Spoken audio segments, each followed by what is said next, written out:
The Lord be with you. And with your spirit. A reading from the Holy Gospel according to Luke. Glory to you, O Lord. Zechariah, John's father, filled with the Holy Spirit, prophesied, saying, Blessed be the Lord, the God of Israel, for he has come to his people to set them free. He has raised up a mighty Savior, born of the house of his servant David. Through his holy prophets, he promised of old that he would save us from our enemies, from the hands of all who hate us. He promised to show mercy to our fathers and to remember his holy covenant. This was the oath he swore to our father Abraham, to set us free from the hand of our enemies, free to worship him without fear, holy and righteous in his sight all the days of our life. And you, my child, shall be called the prophet of the Most High, for you will go before the Lord to prepare his way, to give his people knowledge of salvation by the forgiveness of their sins. In the tender compassion of our God, the dawn from on high shall break upon us, to shine on those who dwell in darkness and the shadow of death, and to guide our feet into the way of peace. The Gospel of the Lord. Praise to you, Lord Jesus Christ. Please all be seated for the homily. Nagtapos na ang aton misa aginaldo sa sining tuig. Karon sa gabi magaselebrar kita sang birthday sang aton Ginoong Hesukristo, Dios nahimo nga tawo, nagupod sa aton kag nagbayaw sang aton humanity agud nga makapakig-upod kag makapakig-uli sa divinity of God. Ang aton humanity, ang aton pagkatawo nasa parar sa pagka-Dios bangod sang sala, kag ang mediator, ang savior, ang redeemer amo ang aton Ginoong Hesukristo, tawo kag Dios. That's why siyang nagapatunga sa duha ka partidos, humanity and divine being. Sa siyam ka adlaw nagpamalandong kita sa aton Catholic identity, hindi naton maubos, at least naka-initiate kita sa aton reflections kag nangin konbensido ayhan ang iban sa inyo ang kalabanan sa aton nga Katoliko kita. Hindi ini separasyon sa iban nga tao, kundi ang pagkilala sang kaugalingon bilang Katoliko nagatudlo sa aton nga mabalaan man naton ang aton misyon sa sining kalibutan. Ang structure sang aton paghangop sini tawo, pumuluyo, tumuloo. Tawo, Filipino, Katoliko. That's why ang bata ngayon na tawo, kag ang iya mga diretsyos, kag iya mga pribilehiyo, kaangay sang tawo, bisan diin nga tawo. Sa Afrika, sa Amerika, sa Asya, bisan anong iya estado, Mangaranon, Imol, taga Norte, taga Sur, basta tawo, kumon ang aton diretsyos. Kag kung gusto ninyo mabalaan ang aton fundamental human rights, mayara na nga declarations, mga kabataan, i-google ninyo, United Nations Human Rights Declaration. I think 30 ina ka Bill of Rights. 30 ina. Common ina. Meaning to say, hindi mo na ma-violate. Basta tawo ka, diretsyo mo ina, kag wala sang bisan sino nga maka-violate sina. Unless, of course, naghimo ka sang krimen, ilimitahan ang imo exercise sinang rights. Right to life, right to education, right to movement, right to association and assembly, peaceful assembly, kag ano pa nga mga rights dira. Sunod, Pilipino. Kita tanan may diretsyo, pareho bilang Filipinos. Again, regardless kung politiko ka, constituent ka, kunara ka sa poder, otoridad, o simple nga manugobra ka sa idalom, basta Filipinos, pareho ang aton diretsyo sa tubangan sang layi. That's why we have the Constitution. Kag wala sa makaviolate sina. Ang problema, gina-circumvent ang spirit of the law. Letter of the law, purpose of the law. Kung isa ginahaboy ang purpose, ang letter lang. Tiyaning sa letter na, letter anong hambal dira? Pero ang letter, ang purpose na i-explicitate ang purpose, ang spirit, ang rationality of the law. That's why may ara kita nga mga Supreme Court. Kaya kung may konflikto, gani sila ang interpret or no nagahimo legislation ng mga pero nag-interpret, nag-apply most especially kung may mga konflikto kag may i-clarify ng mga bagay sa interpretation sinang law. Balaan nyo na. Basta Filipinos, may diretsyo. Bilang Filipino. Pero ining diretsyo pwede ma-regulate o pwede ma-limit kung ginaabusaran mo. Pero wala kita nag-stop sa pagka-Filipino. Kay Katoliko man kita. Kay damo mga Filipinos, hindi Katoliko. Pero kung Katoliko ka, ang imo identidad Katoliko, kag gina-acknowledge man na gani sang Constitution. Bilang tao, bisan di ka Katoliko, imo na yan. Bilang pumuluyo, bisan di ka Katoliko, imo na yan. Pero may dugang nga level. Modalization, panawag natin sila. Na-modalize. Bilang Katoliko, may right ka sa worship, may right ka sa sacraments, may right ka sa good governance ng simbahan, may diretsyo ka sa eksakto nga homily, sa eksakto nga pagtulunan sang Katoliko. That's why we have canon law sa Katoliko. Kay may mga patakaran ang imo pagkakatoliko. Hindi pabudlayan ikaw, kundi i-ensure nga mabutang mo, mapangabuhi mo ang imo pagkakatoliko. That's why mga layi sa simbahan, hindi na oposisyon sa imo pagkakatoliko. Bulig ina para matuman mong imo pagkakatoliko. Ngani may identity kita bilang Katoliko. Kag ang aton mga ang aton nga description sa identity, ara of course, sa Biblia, araman sa aton Catechism of the Catholic Church. Bangod sina, sa tanan nga aspeto sang Katoliko, may doktrina. Sa pamilya man, may Catholic nga family. Kailain ang Muslim. Sa pamayo-bayo, may Catholic nga pamayo-bayo. Sa selebrasyon sa mga birthdays, may sahi sang birthdays. Bilang tao, selebrahon mo. Bilang Pilipino, selebrahon mo. Ay, karon ka Katoliko ka. Haboy mo ang pagkakatoliko. Hindi ka magsimba. Hindi ka nagbalik ka sa pagkatawo mo lang. No? Gindugang na. Ang pagkakatoliko does not destroy sa imong pagkatawo. O kung nag-oppose ang pagka-Filipino, nga nag-obra, nagahimo sa imong malain nga Filipino, ang pagkakatoliko mo, nagahimo sa imong nga maayo nga doktor, maayo nga lawyer, maayo nga pumuluyo. Kaya pagkakatoliko mo, ginambalan ka, hindi ka mangawat, hindi ka magbutig. Tell me, kung ang pagkakatoliko mo nagaguba sa imo pagka-Filipino, wala. Naga-purify, naga-strengthen, nagatudlo sa imo mangin maayo nga tao. That's why ang pagtuo sa Dios, wala naga-oppose sa progress ng society.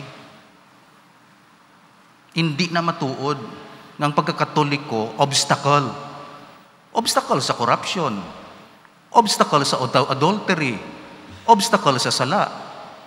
Pero sa goodness, sa culture nga maayo, sa practice, panimuot, sa relasyon nga maayo, hindi obstacle ang simbahan Katoliko. Ang imo pagkakatoliko, naga-perfect sang imo pagkapumuluyo. Kag ang pagkapumuluyo mo, gina-concretize mo ang imo pagkatao pagkatawo, specific time and place and age, nation, bilang tawo ka sa sining kalibutan. Gani, may series kita of reflection sa pagkakatoliko, mayara sa pamilya, kaghambal dira, honor your father and your mother. So mga kabataan, katoliko kita, hindi kita ya pagano. Kag bilang katoliko, maghambal gani honor your father and your mother. May lain na nga level sang pag-honor, revere, pagrespeto sa aton ginikanan. Una, obedience. Kung bata ka pa lang, hindi ka pa emancipated, hindi ka pa separado, wala ka pa naka-attain sa majority age, wala ka pa ubra, gatiner ka sa balay, under ka sa custody and guidance and consent. Counsel and consent sa imo ginikanan. Pagdako mo, napaeskwela ka na, may ubra ka na, hindi na obedience primarily, kundi reverence para sa ginikanan. Obedience, di ka may imo naman nga desisyon, hindi naman tanan nga bagay, kontrolahon sa imo ginikanan. Sang una sang bata pa ikaw, kag paidalom ka pa sa ila nga pagtatap, custody, guardianship. Pero sa magdako ka na, may ubra ka na, may mga asawa ka na, respect ang ginapaabot sa isa ka Katoliko para sa ila ginikanan, reverence.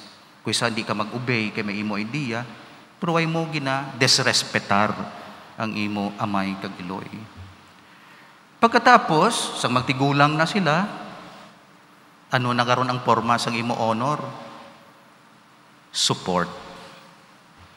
Material, moral. Prayer support kung patay na sila o bisan mo gani pabuhi. Amo na ang pagkakatoliko. Wala ginapabayaan ginikanan, ara gina sa 10 Commandments. Although wala na sa Bill of Rights, sa human rights, pero gindugangan na katoliko kita. That's why ginasunod naton ang napulo kasugo sang Dios. Subong, pati sa dignidad sang lawas. Duha man lang ni kapunto, hindi ko ni maubos. Ti bilang katoliko, may pagtanaw kita kung ano ang lawas. Kung anong purpose kag dignidad sang lawas. Hindi ka mo magsunod sa hindi katoliko, dira pagano. Nga ang lawas sa ila, lipstick make-up lang, kag bayo-bayo. Kaya ang para sa ila, ang lawas, paseksi lang, kag paano sang muscle. Amo lang ang lawas, paghangop nila sa lawas. Kag good health lang, kag kaon, kag enjoyment, kag amo lang ng lawas. Sa Katoliko, no? Reductionism na, gina-reduce mo ang lawas, amo lang na, muning lawas ho, sa doktrina sang Katoliko. Through the bodily senses, the soul receives the knowledge of the world. That's why the body is the abode and the instrument of the immortal soul. Gani mga kabataan, ang inyo lawas, ang aton lawas, balay ina sang kalag. Puloy-an ina sang aton kalag. Kung di mo pagtatapon nimo lawas, ambot kung di makadto imo kalag. That's why ginatatap ang lawas. That's why ang lawas nga damage, galakat ang kalag, gababay. Goodbye lawas. Aksidente lawas mo. Wala na, hindi na mangin balay sang kalag na damage na siya. Tungod sang imo alcohol, tungod nagtiruhay ka mo nga duha, nagpinatyanay ka mo da, ginhiluan mo, gin-damage mo ang abode of the soul. Tungod nag-suicide ka imo ya. Na ang lawas puloy-an na sang kalag. Nagakaigo nga tion, galuya kita gatigulang, hindi naka-contain ang lawas sang kalag. That's why ang kalag maseparar. Kag ang lawas mabalik sa yabok. Wala, of course, ang naga 200, 300 years old diri sa kalibutan. Pero balaan nato na muna ang purpose ng lawas. Pagkatapos, the organs of the body give life and form to the creative thoughts of the soul. Ang soul kano maka-acquire sang knowledge, kay tabula rasa, blank tablet pag abot siya sa kalibutan. Pero maka-acquire ang knowledge ang soul parti sa Dios. Kay basa ang lawas mata sang Bible mo, o nagpamati pati sa Dios, sang homily kag anuda, di nabi masulod ang mga knowledge nato kundi mag-agi sa aton 5 senses. That's why ang lawas, palaagyan sang kaalam sang Dios. At sang kaalam sang kalag. Kag, siyempre, kung limitado imo lawas, di siyempre limitado ang alam sang kalag mo eh. That's why may iban nga mga utok nga limitado. Either limitado tungod by nature, limitado, o laging develop ay utok, kay lain-lain iya mga napasulod da sa utok. Garbage in, garbage out. Pero may iban, hindi garbage na pasulod sa utok. Truth, goodness. Pasudlin nyo balang utok nyo, basahan nyo balang mga fake news. Tanawang matabo sa kalag. Basahan balang mga binastos da. Tanawa ko na nag-apekto sa kalag. Tanaw bala ka mo bayolente. Tanawa ko nag-ano ang kalag. That's why ang lawas, access ang kalag sa kalibutan. That's why ang gobyerno, ang simbahan, ang pamilya nagabantay kung ano ang nagasulod sa utok sang kabataan. Gina-regulate ina, mga pornography na nga way na gina-regulate. Ano na negosyo? Tungod sala ang pag-intindi kung sino, ano ang lawas, kagano ang tao. Wala ako nag-criticize ka pangakig. Ga-declare ako sang pagkakatoliko. In supernatural order, the body possesses a still higher worth and dignity. It is the conductor of divine grace, the mediator of God and soul. Butang balon, ang lawas gali, instrumento para masalbar ang kalag. Tingala ka mo sinang statement. Pero kung wala ka lawas, hindi ka kabalik sa Diyos, kaya hindi ka mabunyagan. Anong hambal sa Ginoo? Kung hindi ka mabunyagan sa tubig kag Espiritu Santo, hindi ka kasulod sa ginharian sang Diyos. Kung wala ka lawas, din ka bunyagan. Kaya ang ginabunyagan na sa ulo sang bata, ginatumuoy na gani sa iban. That's why, ang kalag, makabalik sa Diyos, bangod sang instrumentality sang lawas. Abi nyo, bunyag-bunyag lang na, lawas na. Ginatumuoy na. Kay ang kalag nga ara sa lawas, mahugasan sa sala nga panublion, precisely bangod sang lawas. Kita niyo ang mga angheles, tungod wala sila lawas, kay isa lang sila makasala, hindi na sila kabalik. Si Lucifer, si Satanas, tanawa niyo bala, wala sila lawas, hindi sila kahinulsol, hindi sila mabunyagan, hindi sila mahugasan, kaya wala sila lawas. Pero Katoliko, tanawa bala ko pila aton sa permi, pero mangonpisar lang kita, kay may lawas pa kita. Mapatawad ta. That's why ang patay, hindi mo mapatawad. Kaya wala na lawas, paano mo mapatawad? Patay na yan, lawas, kalag na lang to. That's why wala na sang pagpatawad, tapos ka mapatay. Kaya ang lawas, importante. That's why kung nahara pa sa lawas, hinulsol na. Ang mga nagamasakit, da, pabadlisi na. Kaharap ang lawas mo, pangayo na patawad sa Diyos. Kay oras gani maseparar ang kalag sa lawas mo, wala na patawad. Paano ka patawaron? Kay final na.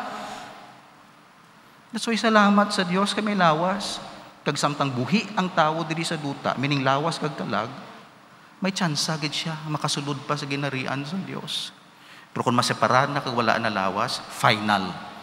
That's why mga angheles, si Father, tinga nakasala ito, ditong patawad sa Diyos, hindi, tungod wala lawas.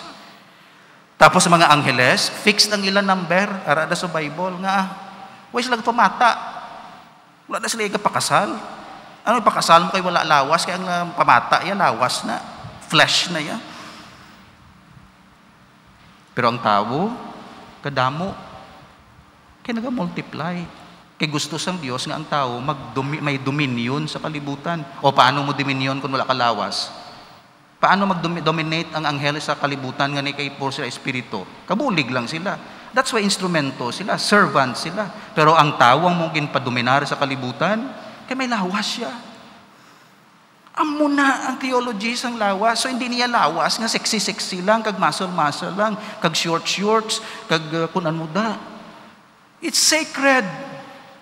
Instrumento para maluwas ang kalag.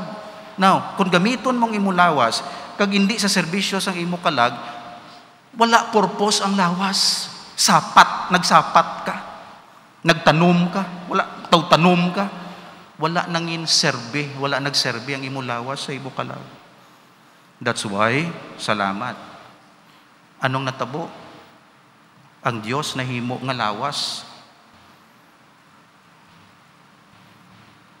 Inkarnasyon, amo ng Christmas, oh. Dios Espiritu. Pero mahimo siya nga tao para may access siya sa aton. Para mabalaan niya ang pain sa humanity.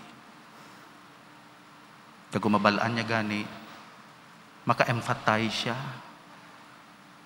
Kag magdugang iya kaayo sa aton. Sunod, anong ginakalawat naton? Lawas ni Kristo. Ang anghel hindi kakalawat. Wala sila lawas. Paano sila magkalawat kaya sila baba? Tabo, bisan makasasala, makakalawat. That's why pamatanon, appreciate niyo ang kalawat. Ang mga angheles, nag-adore lang sa Diyos, gatanaw sa layo. Pero ang tao, bisan makasasala kita, wala kita gatanaw lang sa Diyos, gapalapit kita ka mga lawat. Amen. Lawas ni Kristo. Amen. Body of Christ. Amen. Daw ano ina nga pribilehiyo? Kay may lawas ka. So ang lawas is more than clothing. Body is more than food. Lawas is your access to the spiritual things nga ginpreparar sang Dios sa imo para masalbar ka. That's why ang lawas is very important. And someday, bala ninyo, you'll be resurrected. Pas nagkaong ka sang lawas ni Kristo. Gin-elevate pagid dira sa Biblia, siling niya, ang lawas ninyo, hindi lang na balay sang kalag, templo ina sang Espiritu Santo. Teneran ina sang Dios dira. Because your body is the temple of the Holy Spirit. And so on and so forth, damo pa ng mahambal naton. Pero amo na, may perspektibo yung Katoliko bisan sa lawas. That's why halungan ng lawas. Di pag-abusaran. Instrumento ina sang kaluwasan. Kagamiton para sa pagdayaw sa Dios, pagbulig sa isig katao, tatap sang pamilya, kay may good health ka. Muna nabendisyonan kita sa good health. And then, para sa imo sanctification. Your body is for your sanctification, hindi for your damnation. Let's pray to the Lord to teach us to use our body to be saved rather than to be condemned in eternal hell. That's why may mga lawas. Successful. Not because may million. Successful tungod instrumento siya para ang kalag makabalik sa Diyos.